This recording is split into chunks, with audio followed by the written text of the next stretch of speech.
جی السلام علیکم ناظرین، زه یم فرمان الله ملیزی. تاسو وینئ MNN نیوز. ناظرین، دا وخت زه موجوده یم کلي الماس کې. نو دا وخت یو ځل بیا افسوسناکه واقعه رامنځته سوې ده چې دلته ډېر کورونه اوبو له امله کوم چې کورونه دي دا اوبو وړي دي. نو آیا دلته څو ځوانان زما سره موجوده دي، د دې سره به خپلې خبرې اترې کړو. جی السلام علیکم. وعلیکم السلام. که دا راته ووایې اوبو څه کورونه ویوړله، ډېر تاوانونه درته ورسوله، دې په حواله سره ته ووایه. اول زه ستاسې د نیوز شکریا ادا کوم چې ته دلته ځان ورسوئ. دې ځای یې مېلې ووټونه ویسي، د دې علاقې دا یو پل نشي جوړوی. دا د ملک نعیمو د ملک اسکندر علاقه ده. دا یو پل ډېر بورې حالات دی. که بل مانده راشي نور نقصانات هم رسوی. شاته نور کلي و کورونه دي هغه یې هم وړي دي. نور هلته نور دا ځای وګوره، دا یو پل غواړي. دا دواړه راشي دلته ووټو په شپو کې ووټ ویسي چې ووټ ورکړي، بیا نه چا لیدلي دي. د الیکشنه بعد بیا موږ دا خلک نه دي لیدلي دلته. که موږ ورته وګورو دلته مانده چې دی، آیا مانده ډېر لرې هم دی، بیا هم دا کورونه یې وړي دي، ډېره مځکه ورسره وړې ده. دې په حواله سره ته ووایه. نو دا خو چې مینې و دا په غور نه وخوري، نور هم وړي. دا خو د خلکو کار چې یو پل جوړ کړي، وساخوا ته مثبته پل چشمه جوړ کړی، نقصانات نه دي رسېدلي. دلته ځکه نقصانات رسېدلي چې پل نه سره را پل په وجه نه یو سرکاري پټلۍ شته، هېڅ شی نشته. نو بیا خو نور هم وړي، مخکې هم تاوان رسوي. دا کور دی، دا اوس پوخ هرسي ځای دی، دا یې ویوی. دا دی دلته یو کوچنی هم د دې د امله ووژل سو، مړه سو. د دې کورو یو داسې مخصوصه لاره شته چې هغه د خلک کم اوس چې د مشکلات ورته پېښ سولو، د اوبو غټه لار ورته جوړه کړله، آیا دا خلک اوس پر کومه لار باندې وځي؟ بله لار نشته، بس دی تکلیف به کوي. اوس به پرو چشمه وځي. دلته به زراو کورونه آبادي ده، د ملک نعیم ایریا ده. دا موږ راغوښتي دي، ووټ مو ورکړی دی، هر څه مو سره. خدای زموږ غم نه خوري. څو واره ورغلی دی، بلکل ګس په موږ کې سوچ هم نه وي چې ووټ یې واخیستې بیا راغلی نه دی. هېڅ بس تورې ولاړ شي، بل ځای ویډیو جوړوي، چاته شی نه ورکوي. دا یو پل نشي منظوروی. دا پر اچه ګریډ دی. دا ګریډ دا یو مشهوره لار ده، پل نه لري.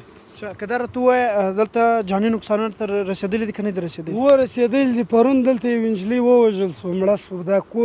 دا کور سو اوبو ویوه، دا پاڼله کړې وه، مړه سوه. ګسه مړه سوله؟ مړه سوه، د دې د امله ووژل. دا وخت یو حاجي صاحب زموږ سره موجود دي چې ډېره افسوسناکه واقعه د ده سره سوې وله.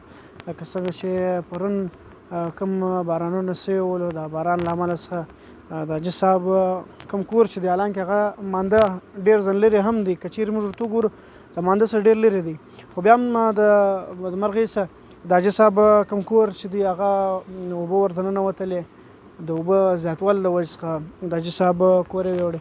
نو حاجي صاحب سره به خپلې خبرې کوو. جی السلام علیکم حاجي صاحب. وعلیکم السلام. حاجي صاحب که دا راته ووایې کوم ستا کور چې دی، حالانکې د مانده څخه لرې هم دی، مانده شاته هم دی، بیا دونه غټ مانده هم نه دی، کوچنی مانده دی.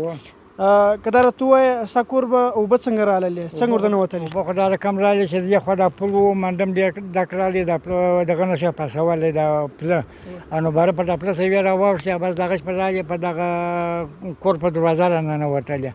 موږ چې د ټول ځان سره د خودي ولاړې، به ډایرکټ په دا خونو مونږ ننوتې. بس دا کوچنیان مو دغه دوکان کوچنکه دروازه وه، د دغه دوکان مو راوایستله. بس دا شامیان ګرد اوبه واخیستله، دغه خونه چې وه دا خونه یې سرې کړله. بس دا لوښي موښي دا شامیان یې ګرد د خونې راوایستله، اوبه ویوړله، چې پاتې وه هغه ګرد د خټو د دغه خونو د شان لاندې سوله. د کوره سره څه شی راوایستله؟ بس خاص دا شی مې نه دی رسېدلی. بس دا یو موټر ګاډ پکښې ولاړ، هغه مې راوایستی. بس دوی بیا هغه مې ایستلي. نور ځاني نقصانونه خو به نه رسېدلي؟ څوک خو وژل سوي نه دي؟ هغه نور ځاني نقصان نه دی رسېدلی، خو مقصد دا کوچنی پرچون دوکان و، دغه یې ویوړې، ختم یې کړي. بس د سرای یې ونړولي او مالي تاوان یې راورسوي، ځاني تاوان نه دی را رسېدلی. مطلب که موږ ورته وګورو ستا کور ټوټل ګرد نړېدلی دی؟ ټول نړېدلی دی. یوه خونه هم بس روغه نشته پکښې، هغه هم که پاتې هغه زرجې د ګورو ولاړې زرجې دردونه یې کړي دي. د حکومت څخه یو اپیل؟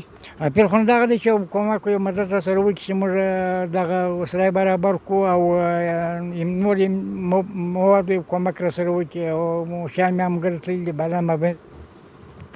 که دا راته ووایې صاحب ستا د روزګار، تا کوم روزګار کولی؟ دغه یو کوچنی پرچون دوکان دی ولو په کلي کې؟ بس هغه پرچون دوکان و، دغه کوچنی بس په دغه مې ګزاره کول. دغه پاپړانو دغه یو پرچون شیان مې راوړل، په دغه کې مې بس ګزاره وه. نور داسې خاص کاروبار و ډیپټي و، دا شی موږ نه درلوده.